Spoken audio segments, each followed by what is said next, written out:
Over the years, statins have been the hero and they've been the devil. So where are they now on the scale of hero to devil?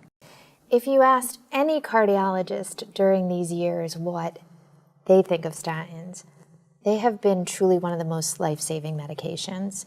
But in 2013, the guidelines were rewritten about who should be on statins, and about 11 million people in the United States would be put on statins based on these guidelines.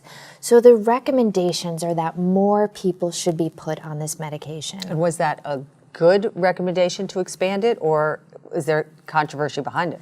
There is some controversy, and basically what we're seeing is that all men over a certain age, especially African-American men, were re-risk stratified to be put on statins.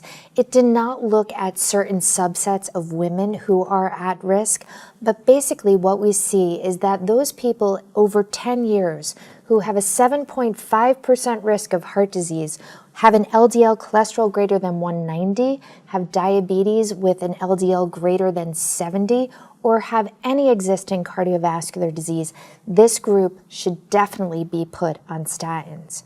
When we start looking at what these risk factors are, low HDL, high blood pressure, high sugar, smoking, we really have to look at each person individually. And what we see is that if the risk of heart disease is high, that statins are beneficial. And that's for both men and women. What about the argument that it did not have if I recall the statistic correctly, it did not have an impact in mortality in those who hadn't had a previous cardiac event?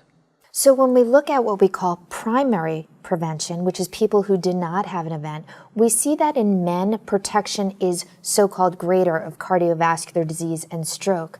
But what we also see is that women weren't part of these trials, and that most of the studies were really looking at men for primary prevention.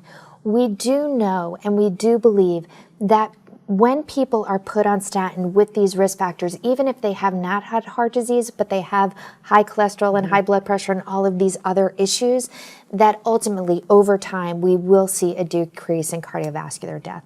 All right, so net, statins is worth considering.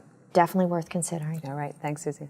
If you liked what you just watched, please let us know. Make a comment on the video. Do that social thing. Share it on Facebook. Share it on Twitter. Share it on any of those social places that you like to go. And come back to bottomlineinc.com for more videos with Suzanne Steinbaum and more of our Bottom Line experts.